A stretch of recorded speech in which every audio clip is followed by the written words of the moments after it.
Hello, welcome to this video. Thank you so much for tuning in, sharing this now moment with myself and with one another. If you haven't seen these videos before, welcome back if you have.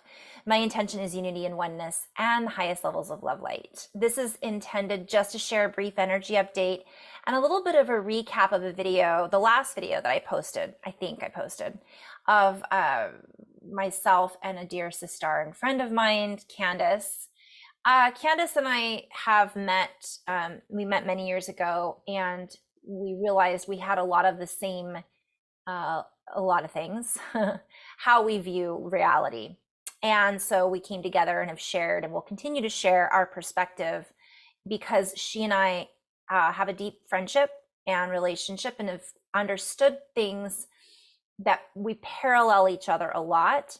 And by coming together and sharing our experiences in our own parallels that are crazy synchronistic, as well as with my friend Jess and other friends of mine too, I have these incredible interactions with. But Jess, Kandice, and I have kind of curated this this triple bubble where we really help to make sense of a lot of the things that are going on in reality, based on our own synchronicities, our own experiences, and our own similarities, so on and so forth. And we talk about this and we come together in this way. And I think it's very valuable to share these experiences with you guys or whoever's listening or tuning in, because even if it doesn't fully make sense, which is where I'm sharing this, there's an energetic component behind how it is that we're sharing our information and what information that we're tuning into. And I always use my, example of my teacher back in high school that I didn't understand what he was teaching. Then I switched teachers and all of a sudden it made sense. And so it's sometimes nice to have somebody else, even if they are similar, to bounce those creative ahas off of each other and share it in this collective bandwidth that we all tune into. Because I've had a couple people reach out and say, I really enjoyed your video, but I didn't quite understand it. And then I had another beautiful starseed the other day reach out to me and say, this is what I got out of it. And I loved that. Essentially, they were seeing the importance of bridging together, all of the elements of the past in with what's currently going on. So everybody gets something different from it. And I say bouncing these things off, and that's going to lead me into synchronicity and symbolism. So I had written down, and I lost it because I just erased it, but bounce, static cling, some of the words I used were static cling, bounce, electricity, and spoiler.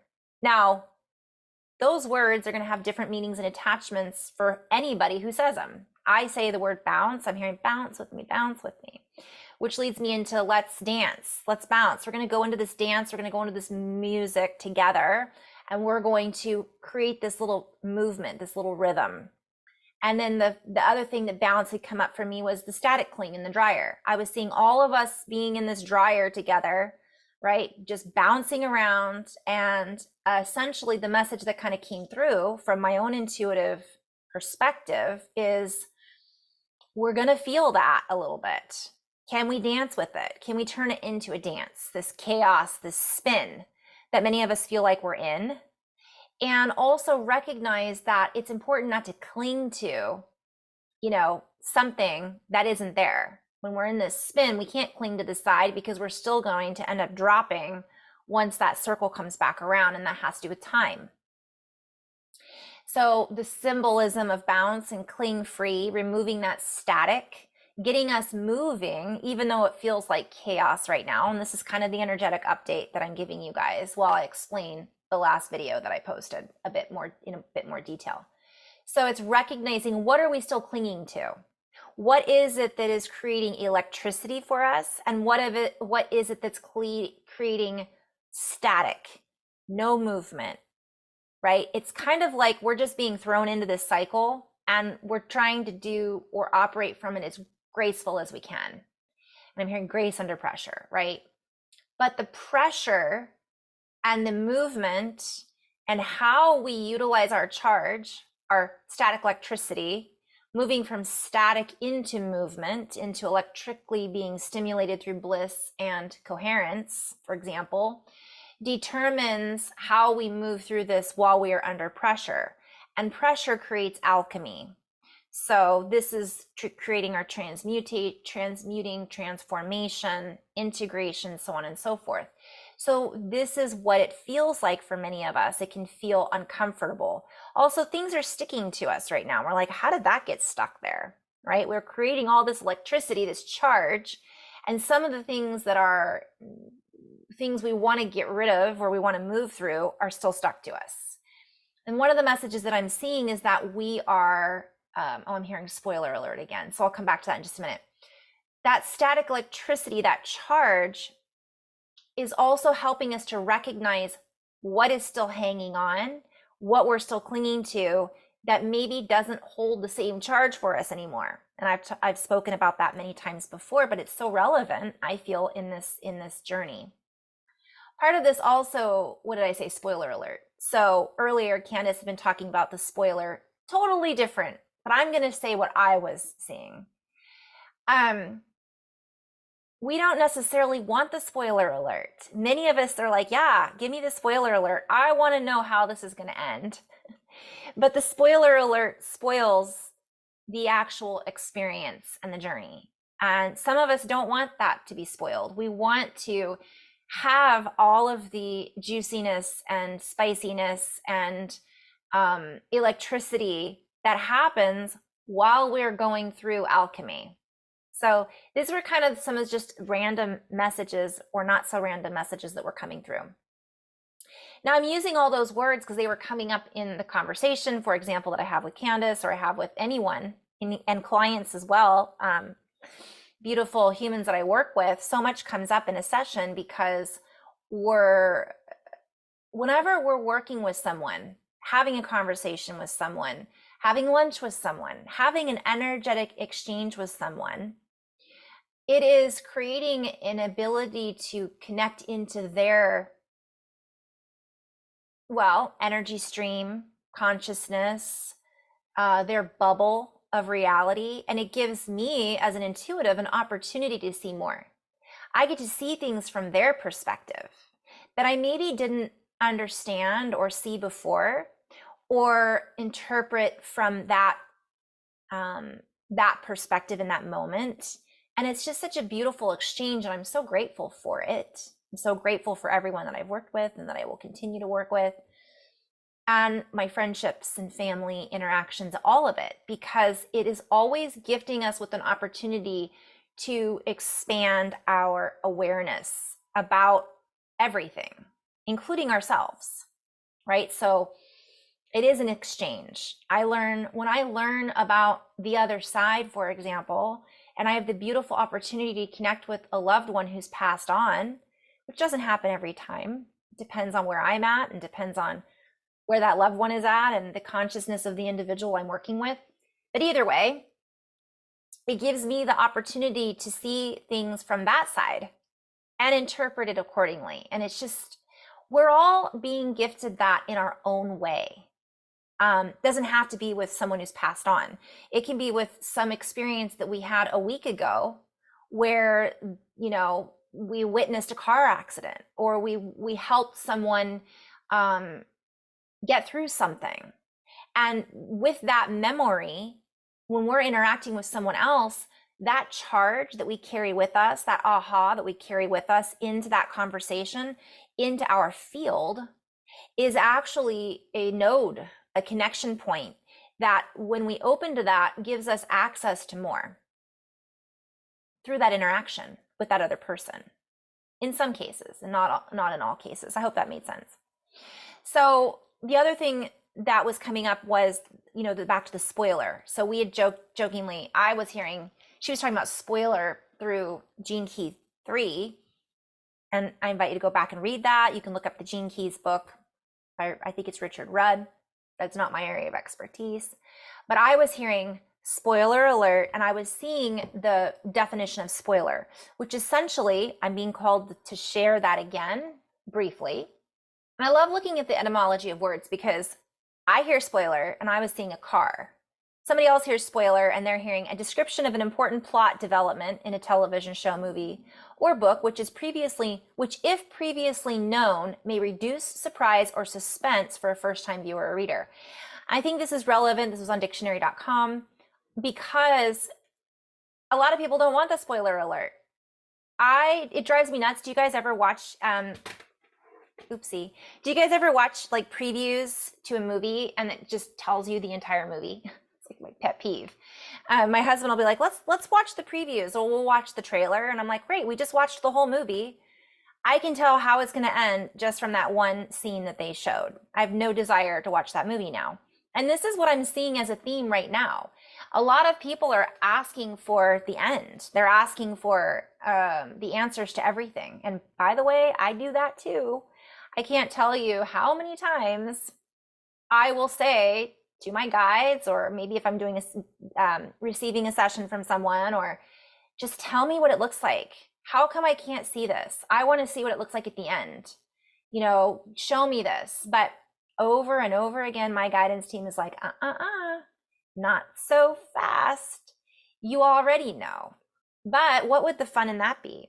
And I know that in some cases it would be actually less stressful and less painful to have that and just have it.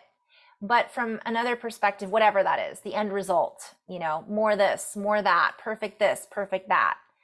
And I got to tell you, I've had a lot of crazy things happen in my lifetime that have been very unpleasant experiences from birth. And now looking back, had I have not experienced those things, I would not have the insight or the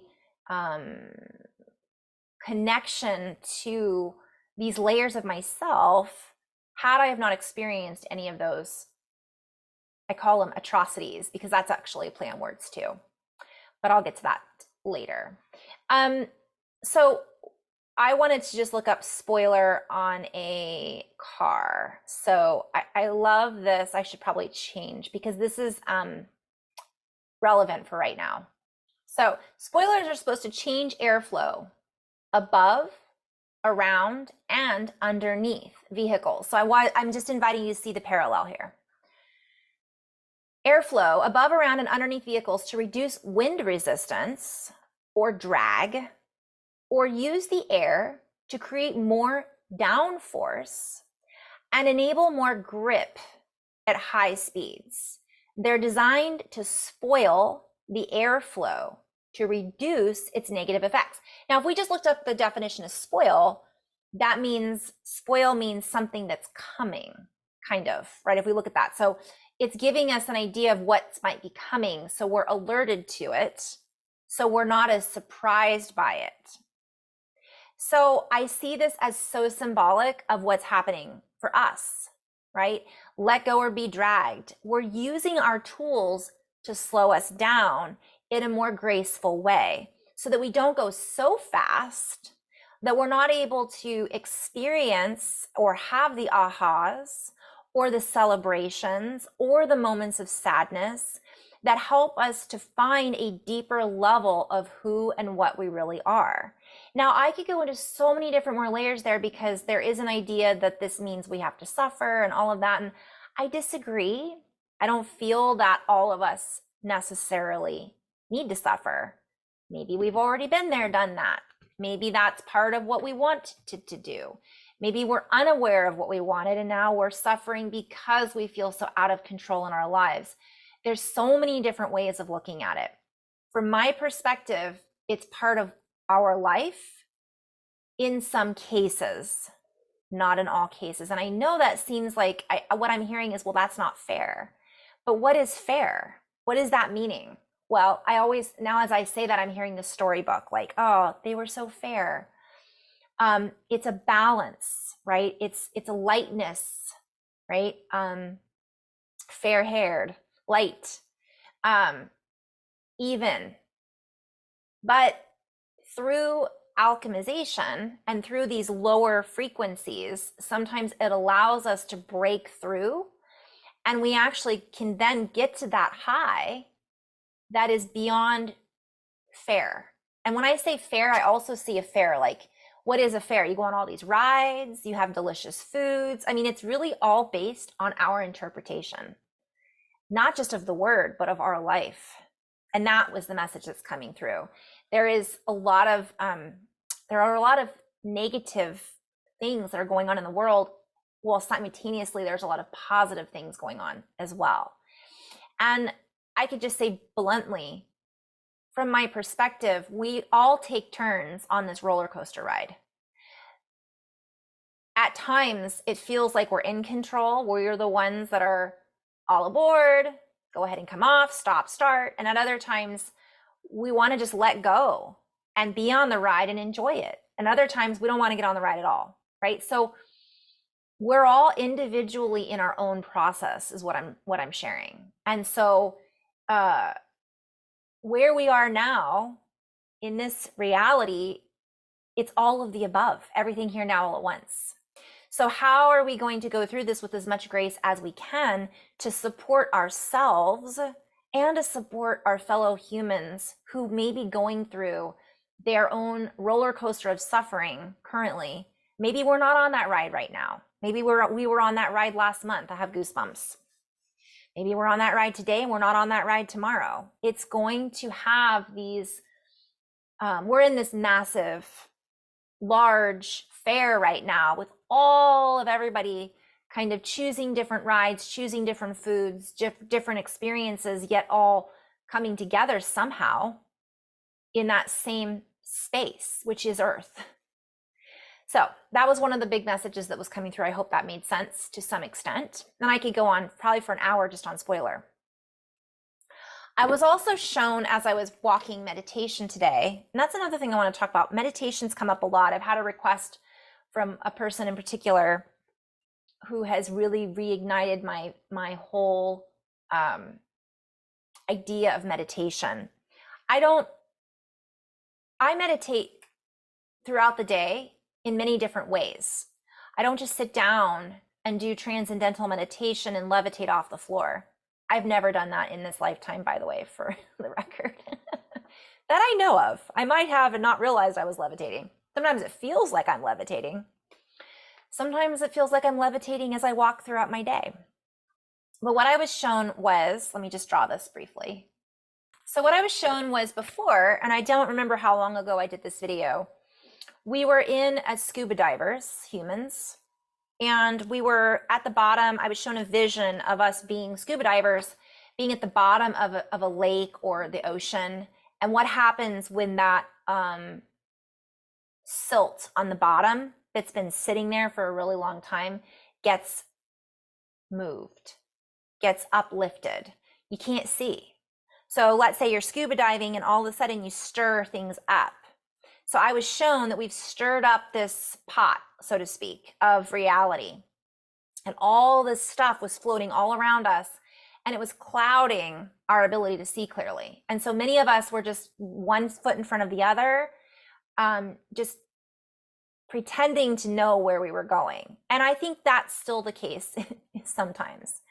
But what I was shown was, for a lot of us, that's changed. And part of what we're being called to do is recognize that it has changed, because that keeps us from clinging, bounce with me, from clinging to how we used to operate, how we used to think, how we used to behave, who we used to interact with, how we used to interact with those people, places, and things. So now what I was shown is, rather than this being all this chaos and silt floating around us, block like everything here now at once, we have no control, we can't see 5 feet in front of us. I was shown the word abysmal. I don't even know if that's a word, but that had me go into seismatic, abyss, things coming up from the ocean. So when I have visions, sometimes they're all of the above. And it just so happens that, I didn't even talk about the rabbit hole in the orange. I'll come back to that maybe at a different time. But I recognize there may be some seismic activity. Some of the messages I've been getting have been about tectonic plates and this slide that's happening. So what happens energetically when we have the earth shifts and things come up energetically that were kept inside of the earth's crust or mantle, if we call it. And I'm hearing we're taking up the mantle, right? So where this comes up, and as she releases, we realize. And this is kind of a play on words. So when we have this eruption, things come up and are expelled, spelled out, brought up, released, and we have the opportunity to then realize what is being expelled and released, or just to feel it in order to integrate it and hold space for this release and integration and transformation. So it's just chemical. You know, the earth holds, let's think about all of the battles that were held on the earth, all of the energy that has been absorbed into the earth. And it's like she has this seismic activity, which are growing pains from one perspective, which are releasing, they're expanding the bones and allowing for an alchemization to take place, which means chemicals moving around and shifting. It means clearing. It means the shape of things changing. And it is a vibration that shakes up what was. And in some cases, this is, you know, again, we're being called to support our brothers and sisters that are in these physical locations where this is happening. So that's one part of the message. More seismic activity may be coming up. Volcanic activity potentially as well, because everything is changing. This is also happening inside of us, right? We are the tectonic platelets. The blood, the bones, the platelets that we're holding in our bodies are also shifting and changing and bouncing, so to speak.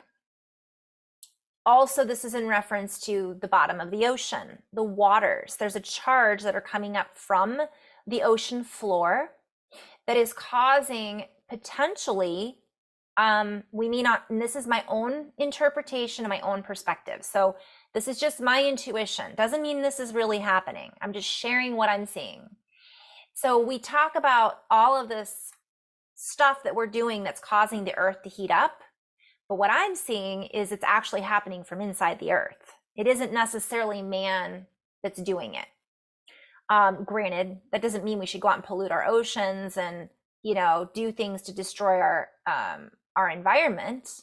But simultaneously, there are things going on in our environment that are not part of our dictation. That's a play on words. So the narrative or the idea, I'm seeing like the ocean floors literally heating up. This is not meant to instill fear. This is actually part of her process, her evolution. When we get angry, don't we feel heat? When we move through something, don't we feel release? Don't we feel like, I just let out that big burp. I feel so much better. So the earth is doing the same thing because she is a living organism that things grow out of. So we're part of that reality. So we're all being affected by this. But what I was seeing is as this energy comes up from the ocean, there may be things that come up from the ocean floor, whether they be new discoveries. But I also see this happening in all over the world. This could be in the desert. This could be in it's happening all across the globe is what I'm seeing. And I'm seeing a reference to a snow globe when you shake it up. And what I was shown was instead of all the silt coming off and just dirt and dust being all around, I'm being shown these like plasma streams. And I'm also, so it kind of looks like this, my awesome drawing. This is my scuba diver, little bubbles. I didn't do my bubbles.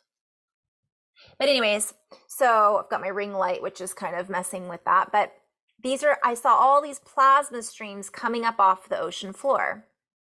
And rather than us now being stuck in all this silt, we're surrounded by this plasma and we're able to then see it a little bit better.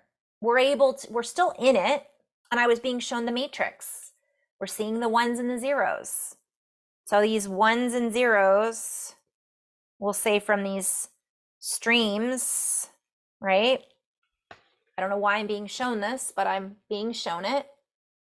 Instead of just total chaos, even though that's what it feels like, we're being shown and we are able to see these plasma streams, these ones and zeros, and understand a bit more about how the impact that it's having on us, the impact that it has had on us.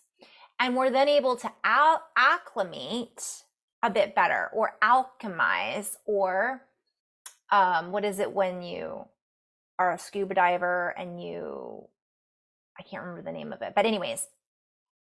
So as before, we felt like, oh my gosh, I've got to get out of here. I got to get to the surface quick because I can't see anything. Or we felt stuck because we couldn't move until that dust settled. Now it's a bit more, for some people, it's a bit more of understanding, of seeing, and we can see the lines that those plasma, and when I say plasma, what is that? It's a very abstract word. Okay. On an energetic level, it's plasma.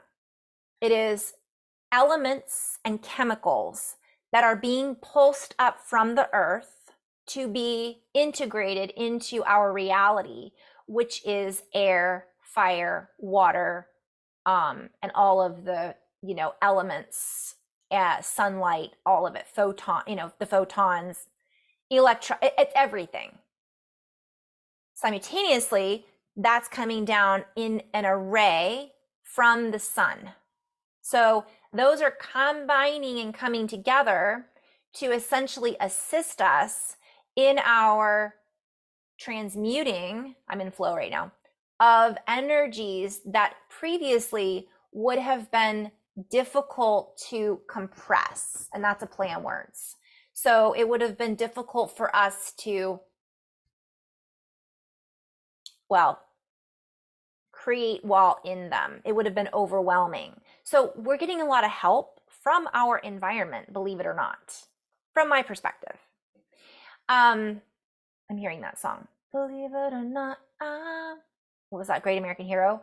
So we are changing our relationship with our environment and how we interact with it. And this has been an ongoing message. Now, in another level of the meaning of these plasma energies that are coming up, let's pretend you're a scuba diver and you're on the bottom of the ocean. And now, instead of this chaos and silt coming up to where you can't see 2 feet in front of you, and you try to bypass it by shooting up to the surface, or bypass it by ignoring it and pretending it's not there. Now it's got more shape to it. It's got a different texture.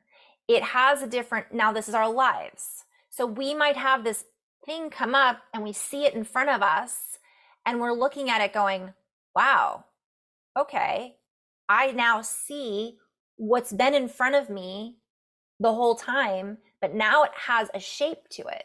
I can identify it. I can relate to it. I can understand it more. I can recognize that this is no longer part of my reality, or it's in front of me. I'm aware of it, and I don't have to necessarily be completely encompassed in it, encased within it. It's part of the soup, right? But I can now utilize that as a tool and not as something that doesn't make any sense to me. Now, I'm using this as an analogy of our reality. This is what I'm seeing energetically happening to us. And the relevant questions are, well, what is coming up for me that maybe I was unable to process before, that now I'm recognizing that I am processing? Some of us are processing things and we didn't even realize we processed them already. And we're like, oh, wait a minute, I already took care of that. Okay, now it might be showing up for us again, but it's just showing up for us. We don't necessarily have to be blinded by it. We see that it's there. We see that it's a family dynamic that is playing out again, yet it doesn't necessarily have to touch us. This plasma stream, it's a zero. I see that it's a zero, referring back to the ones and zeros, which, by the way, are binary code. You have to watch the movie The Matrix too. But having said that, it was part of the program, but in that moment of recognition, it is no longer part of our program. Wow. I don't even have to go into a dark night of the soul over it. I kind of already didn't realize it. But now we're having that aha, we're having that realization. It's giving us the equilibrium to equalize. That's the word I was trying to think of, was equalizing. Oh, this comes back to, I think I used the word earlier, fair or balance maybe. Anyways, it's giving us the opportunity to equalize under pressure, grace under pressure. It's giving us the ability to find our, I'm hearing equilateral angles. So we get to line up a little differently. And when I say equilateral, I'm also seeing our horizontal view, our plane. We're able to plane off with our spoiler. We're able to find our plane a bit more able to handle the turbulence. And that's the message that's coming through. But it's those moments of acknowledging those things I just mentioned. What did I just mention? We're acknowledging that we're able to see things a bit clearer. Even if it's stuff we don't want to see, we can still see it. Whereas before we couldn't see it, we couldn't see what we couldn't see. Because it was silt, it was soot everywhere, it was dust, particles. It was all chaos. Well, it's still chaos, but there's actually some kind of form to it. There's a signature to it now that we get to recognize. And with our sonar, we get to bounce it back off of us so then we can interpret our environment in a cleaner, more precise way of conductibility, which allows us to conduct or convey a longer range wave that allows us to plow through in a different way with consistency, conductivity, and grace into our next frame of development. And that has a reference to frame as in picture, frame of movement, moving, right? Our structure. And we're able to kind of use those things, those plasma things that are coming up. So I'm going to go back to this. It's literal, energetic, but it's also a reference to these lines of energy. So these plasma things that are coming up off that ocean floor, it's our ocean of existence. We feel like we're underwater, okay? But water is life. It's full of life. It's full of understanding. And ironically, there's support in there. There is support in the recognition because we're not the only diver. We're all looking at this from a completely different perspective. And I'm hearing the abyss. It's like exploring new territory. So I'm going to end on that note. Okay, I see now. I should have looked this up in the first place, but abysmal. So I might do a whole separate video on this. I'm going to use that as an example. So we could say in this example, we're at the abyss. Do you guys remember that movie, The Abyss? Another great movie I highly recommend. Old school. So there's the abyss. So we're down below the ocean. Everything's pink because that's the only marker I had. And those little plasma waves are coming up from the bottom. The ones and zeros that are attached to it that we can read. These streams of energy. Also, it's coming up from the earth in general. The energy coming up from the ocean floor, from beneath our feet, ones and zeros. And it holds with it charge. So all of these things used to be just particles. Now they're a little bit more organized chaos. So we're able to see it and kind of work our way through it like seaweed. We see the weeds. We're working our way through the weeds. We're not trying to get above them. We're not trying to cut them out of our way or stay where we are and ignore them. We're doing the work. Now, having said that, we could look at this being at the bottom of the abyss. We could see that as we're by ourselves, but we're not. And what I'm being shown is that abysmal, we could look at it from one way or we could look at it from another way. One definition of abysmal is extremely bad, appalling. But another definition of abysmal is very deep. So how are we going to look at it? We are in it, you guys, from my perspective. We are in this depth. We are deep diving. We are diving and bringing things up. And as we pull this up, there's going to be things that come up that might be extremely bad, but we're being invited not to judge them as extremely bad or as extremely good, and recognize the depth or the layers that we can explore during this time, so that we can have this experience to interpret our environment in a different way and see through the ones and zeros, to see through the programs, to see through the old matrix, and allow ourselves to move with as much grace and flow, and support our brothers and sisters who may not be able to see past this extremely bad judgment, right? So how can we navigate these waters in this way? And it always comes back to the heart. And I'm also hearing the pyramid. So we're getting help from the earth during this transition. I don't know why the pyramid came up, but I might have to dive into that later. I might have to dive deep on that one, but I'm being called, remember the movie The Abyss? You could check it out. 2 movies, homework assignment, The Abyss and The Matrix. They're old. Like The Abyss was old school when I was watching it many years ago, and it still made an impact on me. And there's stuff at the bottom of the ocean, right? And that was what that movie was like, maybe the 80s. Was it the 80s? Early 80s maybe that it came out. I could be wrong. Anyways, point is that there's beautiful things and scary things depending on how we look at it. And the scary things oftentimes are man-made. And so what are we making this story out to be? Where is it that we are, I keep getting this vision of people looking at things and interpreting things. Like if you have this plasma thing in front of you, you're going to interpret it one way. Somebody else might be looking at that same energy line or timeline or bandwidth and see a completely different thing from it. Just like when I use these words. So that's what we're being called to keep and continually ask ourselves. What is my perspective right now? What am I feeling? I'm in it. It's deep.